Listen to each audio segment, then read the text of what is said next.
Buenos días. Algo tarde. Ya está la...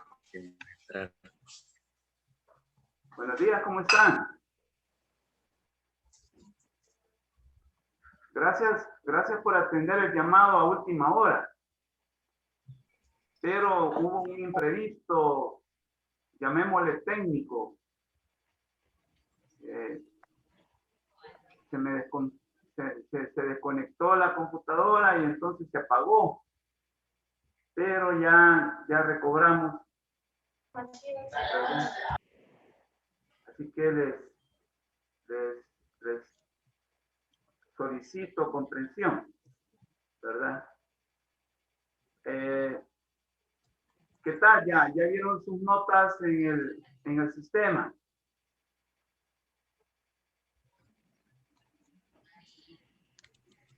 Sí, ya la vimos. Ya la vieron, ¿verdad? Sí, Lick. Y salieron bien.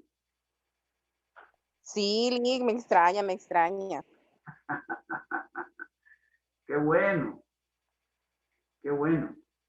Así que sigamos trabajando así, ¿verdad? Sigamos trabajando porque vamos en la línea correcta, ¿verdad?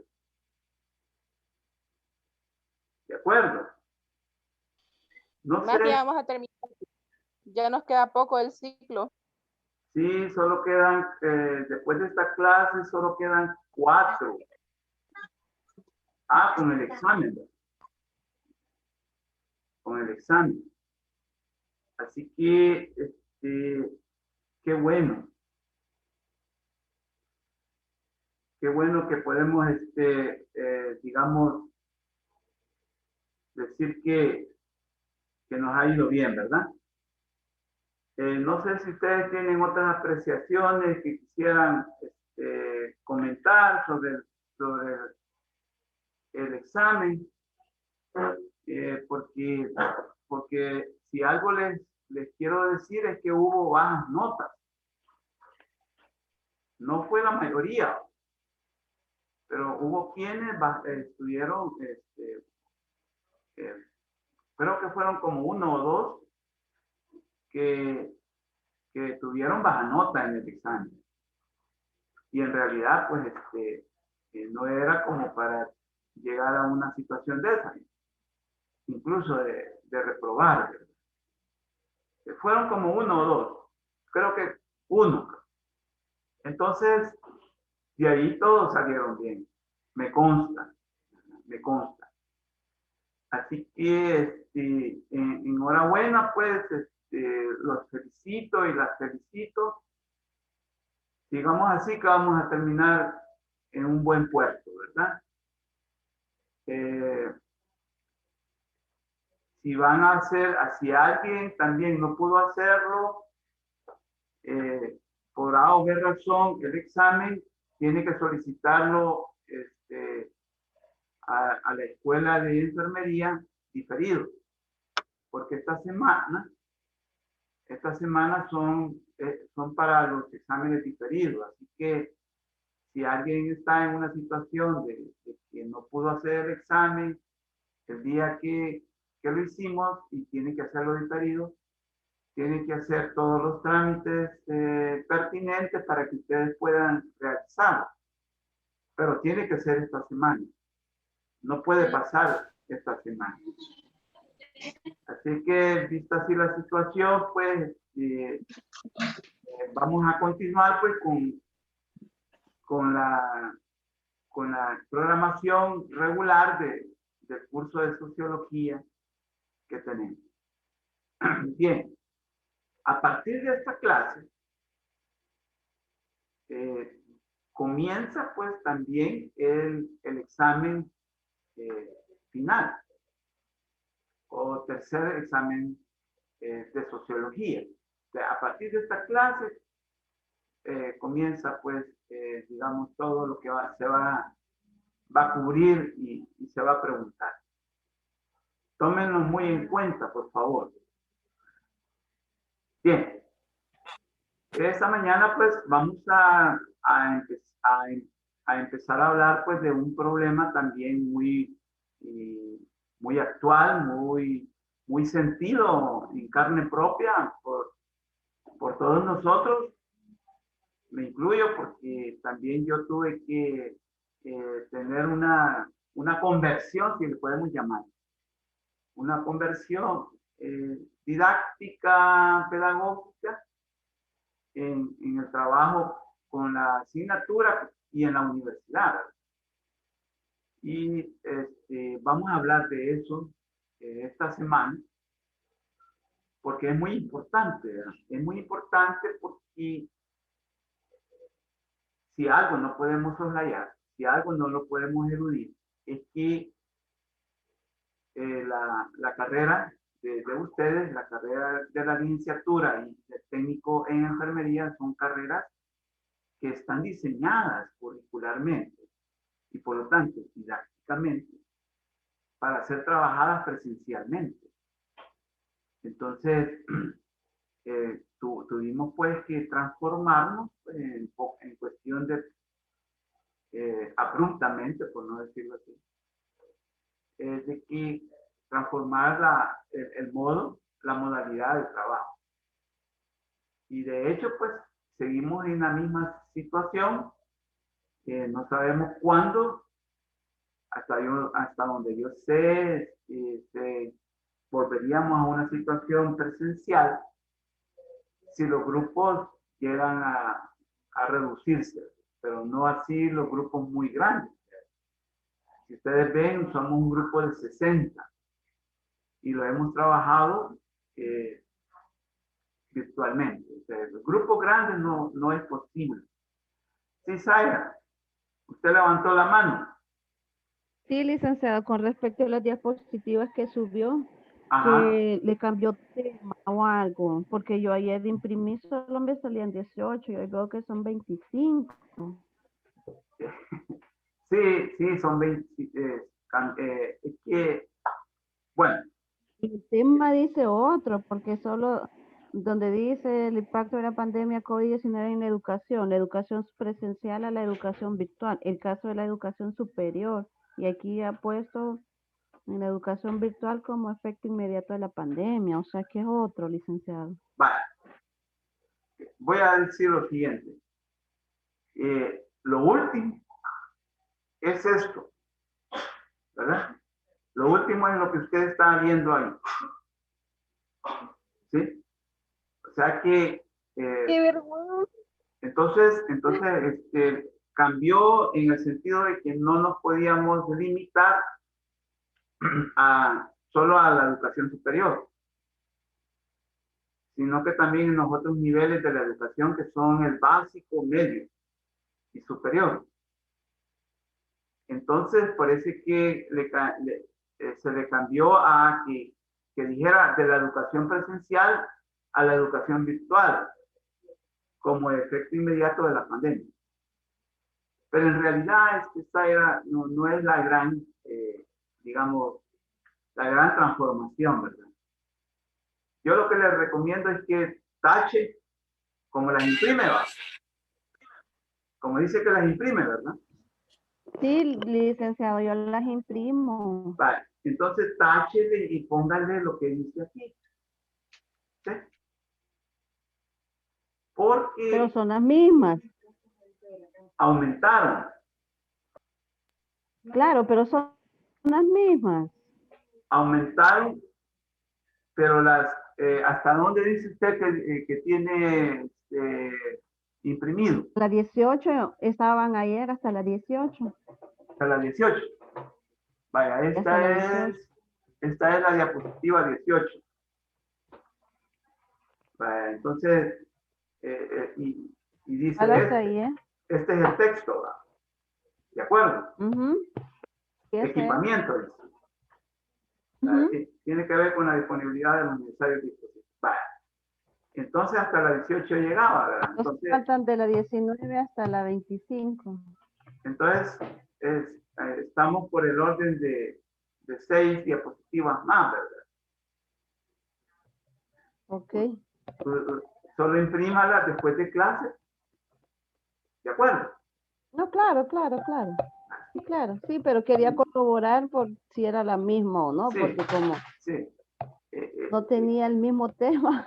Sí, es que fíjense, Zaira, que el tema es bien, bueno, es inacabado, es inacabado. Bueno, cuando ya esté, quizás, si alguna vez le toca enseñar la enfermería, se va a ver en esta situación, ¿sí?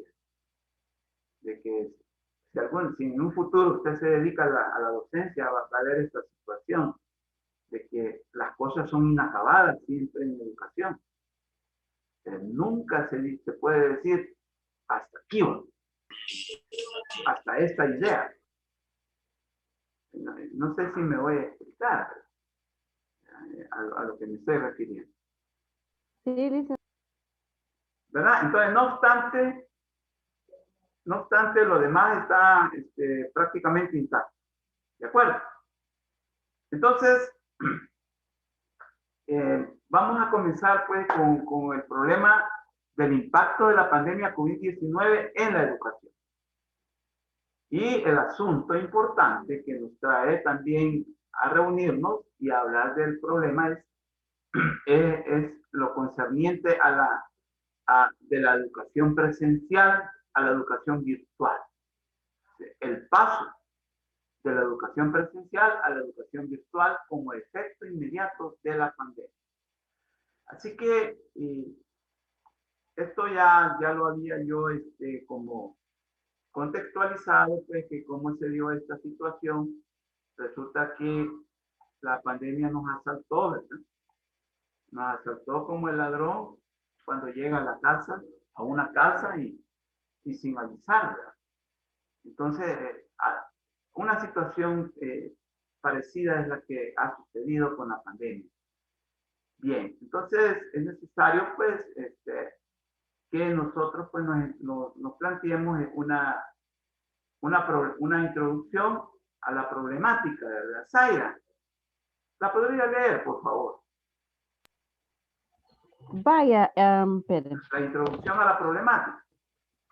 Ok, dice, teniendo plena conciencia de que vivimos en un mundo convulsionado en el que se configuran coyunturas caracterizadas por la violencia de todo tipo, la transformación de los mercados, la innovación científica y tecnológica, la desigualdad y la exclusión, la crisis económica financiera, los estragos del cambio climático, como consecuencia dramática de un modelo y estilo de vida con el que convivimos a nivel planetario y vinculado necesariamente a ello.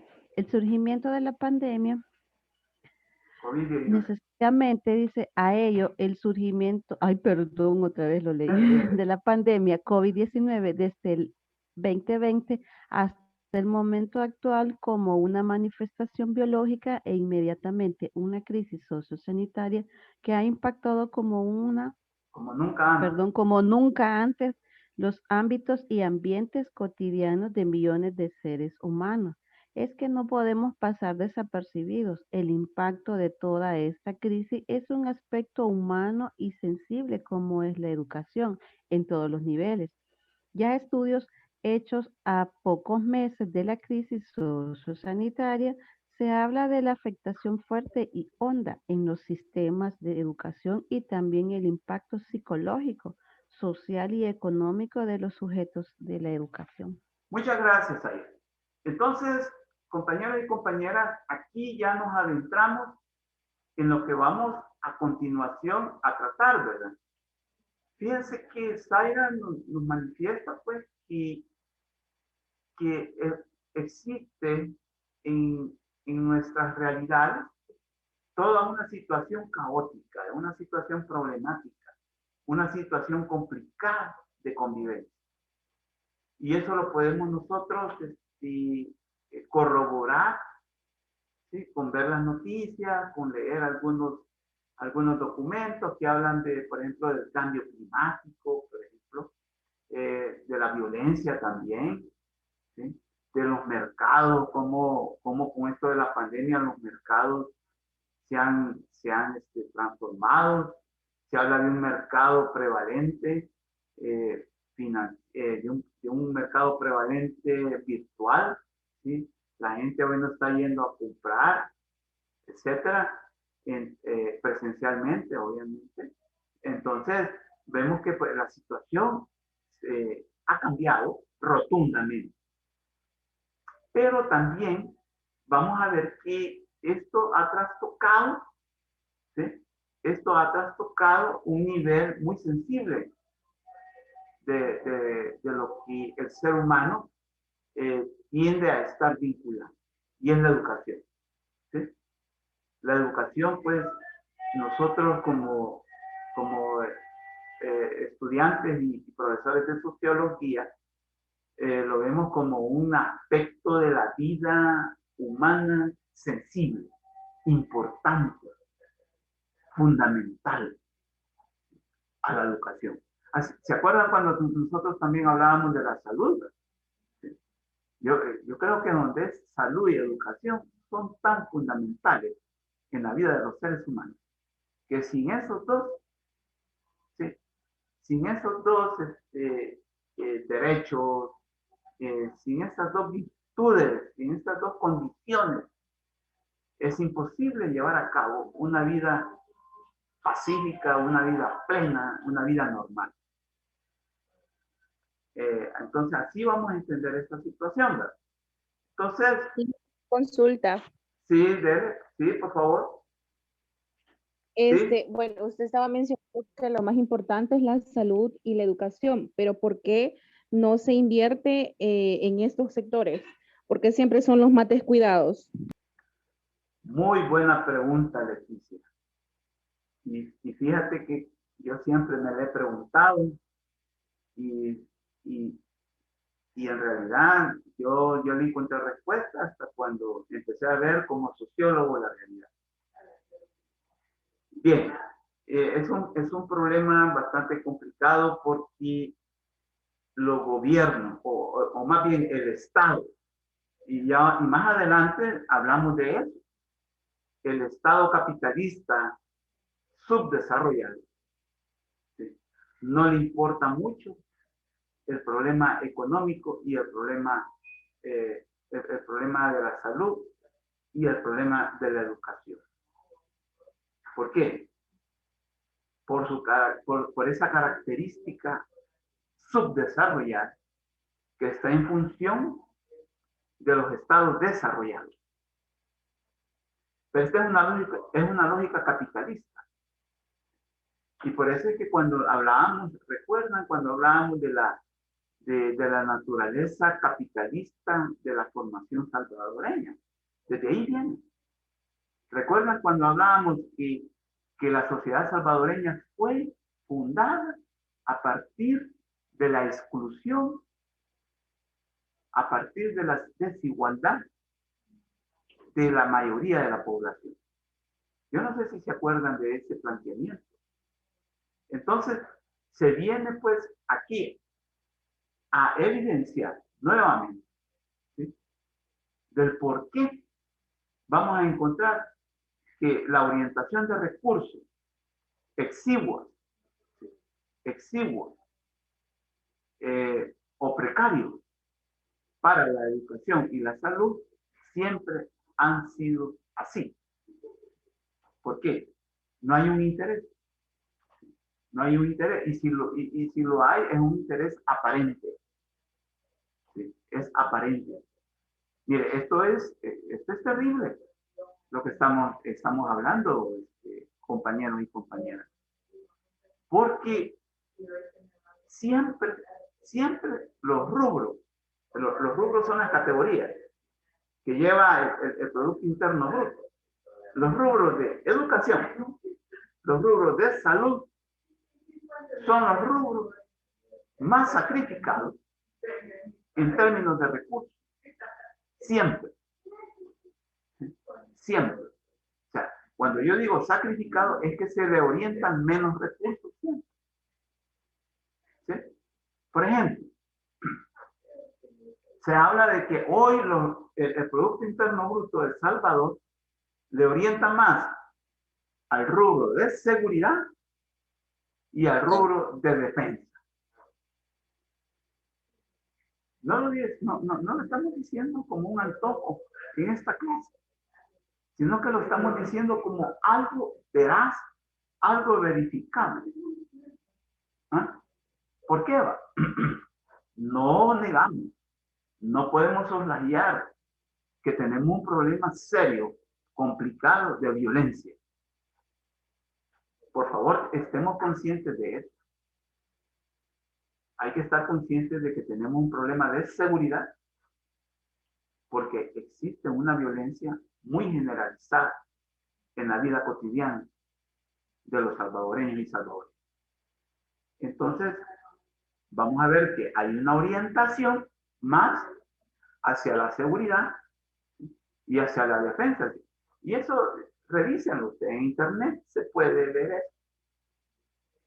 Los rubros de defensa y seguridad son los rubros, ¿sí?, más, digamos, más orientados los recursos. Entonces, Leticia hace una pregunta válida, legítima, que se la puede hacer por un ciudadano consciente, ¿verdad? ¿Por qué? ¿Por qué? Y algo que yo te voy a decir, no solo a ti, Leticia, sino que a todos y todas, y que hemos llegado a una situación perversa de que es necesario tener focos de tensión, ¿sí?, para poder obtener recursos. No sé si me voy a entender, ¿verdad? Kemuel López levantó la mano. Sí, Kemuel, ¿qué nos dices? Bueno, licenciado, yo pienso, como decía usted, ¿verdad?, que la salud es una parte importante en nuestro país, pero creo que no solo el gobierno central lo ha tomado como, o los gobiernos lo han tomado como menos importante, sino que yo siento que también nosotros como sociedad sería, bueno, mi punto de pensar, porque hay veces de que hay personas que podemos llamarlo así, tienen sus comodidades para poder ir a pasar consulta a una privada, a un médico privado. Pero hay otras personas que no tienen, ¿cómo se llama? No tienen un recurso necesario o no tienen el dinero necesario, en este caso sería para poder ir a pasar consulta. Entonces, yo siento de que ahí también ha sido como parte que negligencia, no solo del gobierno, sino que también de las personas, porque hay algunos médicos que aún estando dentro de hospitales, ellos hacen como la propaganda, digámoslo así, de que ellos le van a dar una consulta aparte, no solo en el sistema de salud, y cuando están en su clínica privada lo atienden mucho mejor que en un sistema público, licenciado. Claro. Entonces ahí también va en parte las dos, licenciado, siento yo. Sí, tenés razón, Kemuel. Por eso es que hablamos de esta situación perversa, anómala. ¿Sí? Cuando vos encontrás en la realidad procesos perversos y anómalas, te vas a encontrar con situaciones como esa de la que vos estás describiendo. ¿Sí? Gente que tiene cómo, ¿sí?, tiene cómo, hombre, va a tener acceso a una salud, y no solo a una salud, sino que también a una educación de calidad. De calidad. ¿Sí? Lo mismo en educación. En educación también se da la misma situación, que el que tiene, ¿sí?, el que tiene recursos, ¿sí?, no va a mandar a sus hijos al sistema público de educación. Resulta que en sociedades como la nuestra o en países como el nuestro, los sistemas públicos de educación y de salud tienen una reputación baja, tienen mala reputación. Entonces, la gente que puede, ¿verdad? La gente que puede manda a sus hijos o va a pasar consulta a un sistema privado de salud y también manda a sus hijos a un sistema privado de educación. Pero ¿eso qué es? Porque no es la mayoría. No es la mayoría de la población que hace eso, que ocupa mejor el sistema privado al sistema público. ¿Sí? No es la mayoría, es una minoría ínfima, ínfima. Entonces, nosotros, ¿cómo lo vemos? Como una desigualdad, ¿sí? Una desigualdad al acceso. Así como vamos a hablar más adelante, como una desigualdad, esto de la educación, el paso de la educación presencial a la educación virtual, ha provocado otro problema, que no todos han tenido la capacidad material, tecnológica, de estar presente en la educación virtual. Entonces, nos metemos o nos enfrentamos con otra desigualdad, imagínense. Entonces, vean, siempre un país, siempre un estado capitalista, subdesarrollado, va a orientar recursos donde pueda sacar lucro. ¿Sí? Y lamentablemente en El Salvador, mucha gente con la seguridad y con la violencia saca lucro. Le conviene que haya violencia. Te voy a poner un ejemplo y no me lo están preguntando. Las agencias de seguridad privada. Hay un dato revelador. La PNC tiene aproximadamente 29 a 30,000 efectivos. Efectivos. O sea, y en cambio, en el sistema privado de seguridad, tiene aproximadamente 40,000 a 60,000 efectivos. Entonces, tenemos pues un sistema privado de seguridad mucho más grande que el sistema público. Ojo con eso. ¿Sí? Ojo con eso. Entonces, que a grandes luces, ¿qué es lo que qué situación o qué realidad se quiere, digamos, demostrar con eso? De que mucha gente se está lucrando con la seguridad. ¿Sí? Mucha gente está haciendo dinero con los servicios de seguridad. Entonces, para que haya seguridad o para que haya un énfasis en la seguridad, y aquí está la situación perversa de la que hablábamos, ¿no? Entonces, para que haya seguridad o servicios de seguridad, es necesario que haya inseguridad. O sea, la otra cara de la moneda. Entonces, así hay que ver el problema. ¿Sí? Y por eso vamos a ver que otras personas a nivel del Estado también le van a orientar más recursos a los campos de la seguridad y la defensa. ¿Por qué? Porque también hay sectores que venden armas, ¿no? ¿Sí? Hay sectores que hacen los uniformes, hacen las botas, ¿sí? Etcétera. Hacen la comida, ¿sí? Etcétera, etcétera. Entonces, esa gente logra grandes contratos, ¿sí? Fuertes contratos de millones y millones de dólares.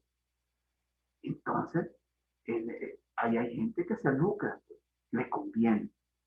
Es lo que llamamos, es lo que los politólogos llaman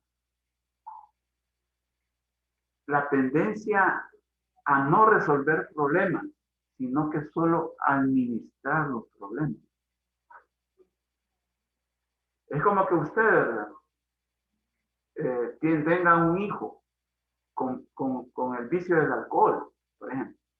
Que su hijo sea un alcohólico o su hija sea una alcohólica. Y entonces, y usted en vez de mandarlo a un tratamiento, ¿sí?, de desintoxicación, por ejemplo, no lo manda, sino que lo que hace es darle dinero, ¿sí? Para que siga en el vicio. Entonces, eso no es resolver. Ojo, eso no es resolver un problema, sino que todo lo contrario, es administrar un problema. Yo no sé si ustedes logran, como, digamos, ubicar el problema de a lo que queremos llegar. Pero me alegra mucho esa pregunta que me la hayan hecho.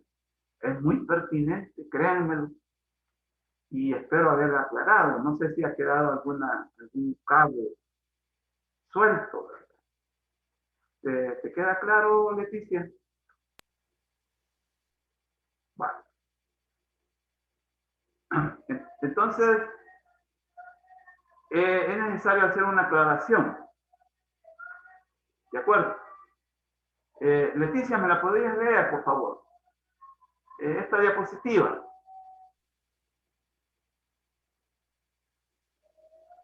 Leticia Carolina. Bueno. ¿Está con nosotros Gabriela Magaña? Sí, Bueno, ¿me la podría leer, por favor, la diapositiva? sí, ahorita. Aclaración necesaria. La educación en el momento actual configura un nivel de lo que hemos venido hablando en clase, como un nivel de la realidad histórico-social de mucha importancia para el desarrollo de la ciudadanía y de las potencialidades subjetivas y objetivas, y que se traduce necesariamente en habilidades y destrezas, pero que son lo que en las ciencias, en educación se le denomina competencias, suficientes para la vida y el mundo del trabajo en el que la actualidad configura realidades permanentes de actualidad y continuidad a tal grado que ya se considera en todos los niveles educativos, básica, media y superior, y a escala mundial a la paradigma de educación permanente. En este contexto, mundial, para, Siga. desafiante y retador, la educación ha venido a ser impactada en sus entrañas por la pandemia COVID-19, es decir, el proceso de enseñanza y aprendizaje en todos sus niveles, pero que en esta oportunidad será un agotamiento preliminar del alcance de la crisis sociosanitaria a nivel arriba identificado educación como crucial y responsable en que las futuras generaciones de una sociedad como la salvadoreña tengan un futuro promisorio con igualdad, equidad, inclusión y libertad. Gracias. Bien. Fíjense que aquí nosotros vamos a aclarar de que la educación impactada por la pandemia ha resultado ser muy importante y también preocupante. ¿Sí? Preocupante. Porque la educación en el ser humano es aquella que también le brinda todos los elementos subjetivos para poder ubicarse en la realidad que lo circunda. Y por eso es que hablamos en el desarrollo de la ciudadanía. ¿Qué es la ciudadanía? En este caso, la ciudadanía es aquella capacidad humana en la cual uno tiene una ubicación de su rol, de su papel en la sociedad. La ciudadanía es aquella capacidad consciente de los seres humanos en una sociedad, conscientes de que tienen roles, que tienen estatus. Y a propósito de lo que hablábamos al principio del curso, de la estructura funcionalismo, tienen roles, tienen papeles, tienen estatus, tienen posiciones, tienen derechos, pero también deberes. Y la educación contribuye a eso, a que usted se dé cuenta, a que usted esté consciente y que vean en la necesidad de qué va, de practicar, ponerla como obra, toda esa situación. Así que Por eso es que es bien importante también. Es preocupante que esta situación de crisis sociosanitaria haya afectado en una forma bien singular, en una forma muy honda, como decir, a la educación. Porque la educación es la que se encarga de formar ciudadanos, en verdad. Y no es la política. Muchos creen allá afuera de que es la política la que se encarga de ciudadanizar a la gente. Mire, tiene un rol importante, pero no lo es todo. Hay que darle, en realidad, hay que darle quizás un buen porcentaje a la educación en la formación ciudadana. Yo siempre voy a destacar eso, que la educación tiene mucho que ver con la ciudadanía. Pero también hay otra situación, el mundo del trabajo. Fíjense que la compañera nos leyó algo muy importante. Y aquí lo voy a volver a leer yo.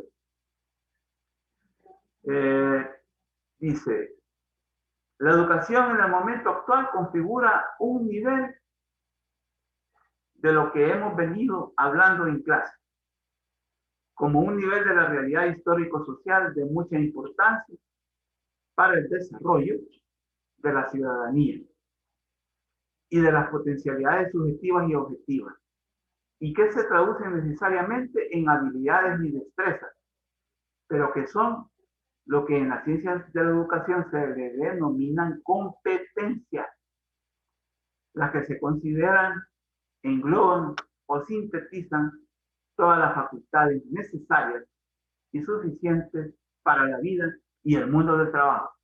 Ese es otro aspecto importante de la educación, que nos prepara para el mundo del trabajo.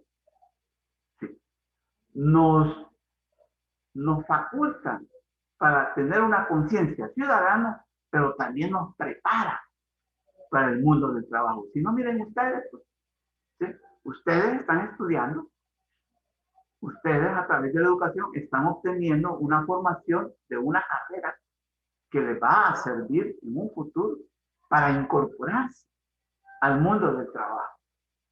Y eso es a través única y exclusivamente del proceso de enseñanza-aprendizaje que ustedes están realizando cada vez que cursamos una materia, cada vez que cursamos un diplomado, cada vez que cursamos un módulo, etcétera, etcétera. Vean, pues, lo que estamos haciendo esta mañana es destacando la importancia de la educación, ¿sí? La importancia de la educación. Y entonces, pues, vamos a tener que ver que esto nos va a tener que exigir aclarar muchas cosas. Estoy viendo que el tiempo se nos va a terminar de la primera fase o de la primera reunión. Nos vamos a ver a las 11 con el otro enlace. ¿De acuerdo? Vaya, Lick. Por favor. Ya Está bien. Vaya, Lick. A las 11 yo creo que más personas, más compañeros se van a conectar. Nos vemos a las 11.